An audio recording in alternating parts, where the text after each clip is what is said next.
9 सितंबर 1980 की एक अंधेरी रात, एक super size cargo ship Pacific ocean में लहरों से लड़ रहा था। टाइटैनिक से भी बड़ी और 16 से 17 फ्लोर जितनी ऊंची इस शिप को समुद्र में चलता फिरता स्टील का एक किला भी कहा जाए तो बुरा नहीं होगा। लेकिन सफ़र के कुछ चंद घंटों बाद इस शिप का कोई नामो निशान नहीं रहा। ना कोई रेडियो सिग्नल आया, ना समुद्र में इसका मलबा मिला। लाखों टन वजनी इतनी बड़ी शिप अचानक से कैसे गायब हो गई? और मैनेजमेंट अथॉरिटी की साइड से सारी दुनिया को 20 सालों तक यही बोला गया कि वह शिप डूब गई। जब क्रू मेंबर के पिता ने सच्चाई का पता लगाया तो सच्चाई सामने पे हैरान कर देने वाली थी। हेलो दोस्तों, स्वागत है मेरे चैनल इन्फॉर्मेशन विद मास्कमैन में आपका। 9 सितंबर 1980 पैसिफिक ओशियन की खतरनाक लहरों को चीरता हुआ एक बड़ा कार्गो शिप एमवी टर्विशर जापान की ओर जा रहा था, लेकिन ईस्ट की तरफ से कुछ ऐसा उसकी ओर बढ़ रहा था जिसकी उसने कल्पना भी नहीं की थी। एमवी टर्विशर जो 8 हफ्तों से अपना बहुत ही प्यारा सफ़र जारी रख रहा था, वह कनाडा की आयरन माइन से 1500 टन लोहा उठाने के बाद अटलांटिक ओशियन से आगे बढ़ते हुए अफ्रीकी सरदन को पार करते हुए इंडियन ओशियन में एंटर होता है और इंडियन ओशियन की लहरों को पार करते हुए वह अपने मंजिल की ओर बढ़ रहा था। शिप पर 42 तजुर्बाकार लोग थे, जिसमें इंजीनियर्स, हेल्पर्स, एक्सपर्ट के साथ साथ क्रू मेंबर्स भी थे, और वह अपने सफ़र के कुछ आखिरी चंद घंटे गिन रहे थे। लेकिन किस्मत को कुछ शायद और मंजूर था। शिप के कैप्टन जाफरी अंडरहिल, जिनको 20 साल का एक्सपीरियंस, वह इस मिशन के जिम्मेदार थे। उनकी बीवी भी इंग्लैंड से जापान आ चुकी थी, लेकिन उनका मिलना अब से एक ख्वाब बनकर रह जाएगा। कई दिनों से कैप्टन अंडरहिल वेदर्स रिपोर्ट पर भरोसा कर रहे थे और वह अपने करियर में ऐसे कई तूफान देख चुके थे। उन्हें भरोसा था कि उनकी शिप इस तूफान को आसानी से फेस कर सकती है, और इस मुकाम पर हेल्प भी बहुत ज़्यादा दूर थी, तो उन्होंने तूफान से लड़ना ही सबसे सही समझा। उन्होंने शिप की स्पीड को कम करते हुए शिप की डायरेक्शन को तूफानों की लहरों की ओर थोड़ा सा मोड़ दिया। तूफान आने पर शिप्स अक्सर ऐसा ही करती हैं ताकि जो शिप्स की स्टेबिलिटी है वह बनी रहे।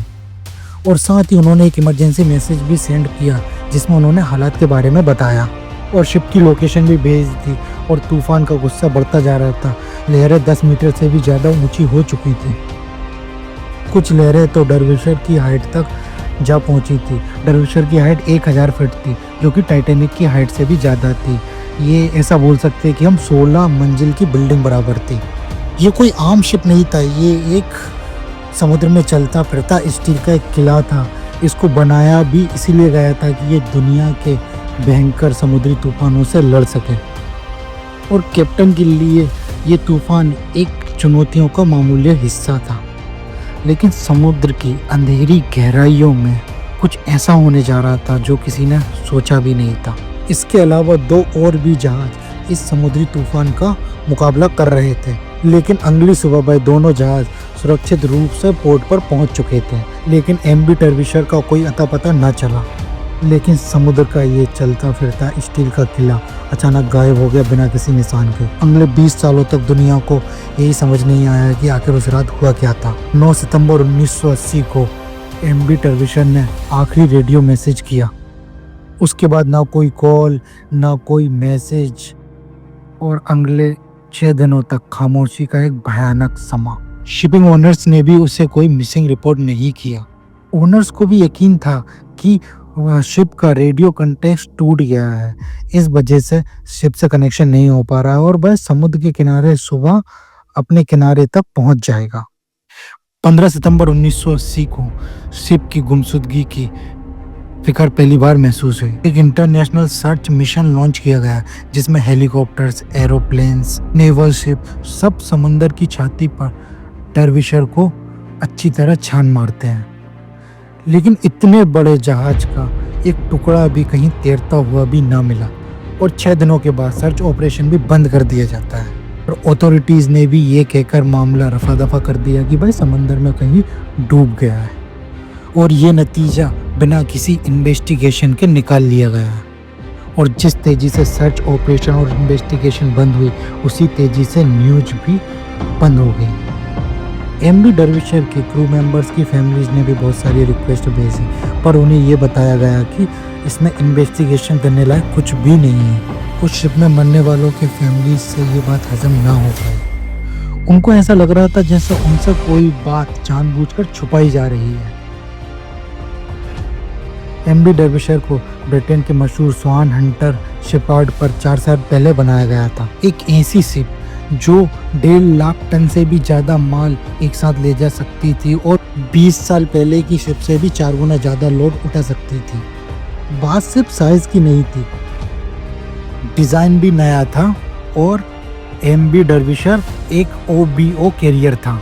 ये एक ऐसा शिप था जो एक साइड में ऑयल और दूसरी साइड में आयरन भरकर ले जा सकती थी।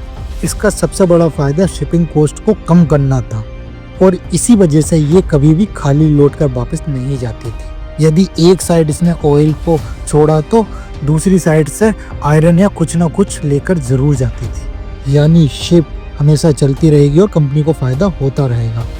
ट्रेडिशनल शिप्स के मुकाबले एमबी डर्विशर 30% से ज़्यादा मुनाफा बना सकती थी। इसका शुमार ब्रिज क्लास की शिप में होता था और उस समय ऐसी सिर्फ 6 शिप ही दुनिया में मौजूद थी। इसको ब्रिटेन की स्वान हंटर नामी शिपार्ड ने बनाया था। उस वक्त इनको काफ़ी चैलेंजेस का सामना करना पड़ा था क्योंकि इनका मुकाबला था जापान और कोरिया के शिपार्ड कंपनी से, जो कि शिप्स को जल्दी और ज़्यादा सस्ता बनाती थी। स्वान हंटर जो कि कभी दुनिया की शिप बिल्डिंग इंडस्ट्रीज का बेताज बादशाह हुआ करता था, अब जापान और साउथ कोरियन कंपनीज की वजह से काफ़ी दबाव महसूस कर रहा था और इसी वजह से उन्होंने कॉस्ट कटिंग चालू की और शायद यही पर छुपा है एमबी डर्विशर के डूबने का राज। उस हादसे के बाद कई घरों में अंधेरा सा छा गया, लेकिन एक शख्स ऐसा भी था जिसके लिए ये सिर्फ एक नुकसान नहीं, एक मिशन सा बन गया। पीटर रेड हार्ट, जिसने अपने जवान बेटे को डर्विशर पर खो दिया था। लेकिन पीटर एक सिर्फ पिता ही नहीं बल्कि एक एक्सपीरियंस्ड शिप सर्वेयर भी था, जिसने अपनी उम्र का काफ़ी समय समंदर और शिप्स पर ही गुजारा है। और पीटर जब इन्वेस्टिगेशन के लिए खुद उतरा तो उसने एक ऐसी सच्चाई का पर्दाफाश किया जिसको जानकर दुनिया हैरान रह गई। साल 1982 डर्विशर के गायब होने के सिर्फ 18 महीने के बाद टाइन ब्रिज नामक एक और शिप नॉर्थ सी में तूफानों से लड़ रही। तब अचानक शिप के आगे की स्टील में दरार पड़ने लगी। तब फौरन एवैक्यूएशन का हुक्म दिया और क्रू को एयरलिफ्ट कर लिया गया। इस हादसे में शिप को बचाना किसी चमत्कार जैसा, क्योंकि भगवान भी इस बार सच्चाई दिखाना चाहता था दुनिया पर। और जब पीटर ने शिप पर जांच पड़ताल की तब पता चला कि शिप के फ्रंट साइड पर एक हिस्से में क्रैक्स आए हुए हैं। और जब पीटर ने डॉक्यूमेंट्स पढ़े तब उनको पता चला कि सिर्फ यही शिप नहीं, और भी शिप्स पर क्रैक्स आए हुए हैं, को कुछ ना कुछ खामियां जरूर हुई हैं। और पीटर ने एक और हैरत अंगेज चीज़ ढूंढ निकाल ली। ये शिप्स ओरिजिनल डिज़ाइन प्लान्स के मुताबिक नहीं बनाई गई थी। इसमें से कुछ हिस्से ऐसे भी थे जिन्हें जल्दबाजी के चलते ओरिजिनल डिज़ाइन से अलग हटकर बनाया गया था। और पीटर के हाथ एक ऐसा सबूत लग चुका था जो शायद एमबी डर्विशर की इन्वेस्टिगेशन को दोबारा से खोल सके। और पीटर ने ये सारे सबूत इकट्ठे किए और डिपार्टमेंट ऑफ ट्रांसपोर्टेशन को भेज दिए। लेकिन डिपार्टमेंट ने कोई एक्शन लेने की बजाय सिर्फ इतना कहा कि एमबी डर्विशर की फाइनल इन्वेस्टिगेशन हो चुकी है और नई इंक्वायरी का कोई प्लान नहीं है। अथॉरिटीज ने कान बंद कर लिए, लेकिन मरने वाले की फैमिलीज ने अपनी जुबान खोलना चालू किया। और साल 1984 में उन फैमिलीज ने मिलकर डर्विशर फैमिली एसोसिएशन बनाई और इस एसोसिएशन का एक ही मकसद था कि सच को बहाल लाना और सच से पर्दा उठाना। और नवंबर 1986 में एक और शिप जिसका नाम कोलून ब्रिज था, बेबी आइलैंड के समंदर में क्रैक्स पड़ने की वजह से डूब गई और अटलांटिक सी से गुजरते टाइम उसका कुछ हिस्सा जो कि कमजोर हो गया था उसकी वजह से वह डूब गई। कोलून ब्रिज 6 में से आखिरी ब्रिज क्लास शिप थी जिसमें वह खास रिपेयर वर्क नहीं हुआ था जो पीटर ने बाकी दूसरी शिप्स में ढूंढा था। लेकिन इस बार ब्रिटिश गवर्नमेंट चुप नहीं बैठी, उसने एक नई इन्वेस्टिगेशन स्टार्ट करने का फैसला लिया और पीटर और दूसरी फैमिलीज को उम्मीद की एक किरण दिखाई थी। और अगले 6 महीनों तक एक्सपर्ट ने इन्वेस्टिगेशन कर अपनी अपनी राह दी इस मैटर पर। किसी ने डिजाइन को गलत बताया तो किसी ने समुद्र को ही जिम्मेदार ठहरा दिया। लेकिन इन इन्वेस्टिगेशन में पीटर के सबूतों पर कोई भी ध्यान नहीं दिया गया। उसके सबूत तो डायरेक्ट स्ट्रक्चरल फेलियर की ओर इशारा करते थे और उनको बड़े ही चालाक तरीके से दबा दिया गया।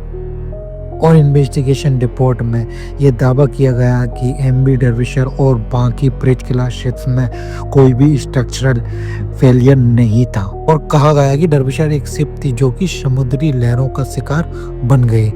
और फैमिली जो कई सालों से इस लड़ाई को लड़ रही थी, उनके लिए ये रिपोर्ट एक किसी तमाचे से कम नहीं थी।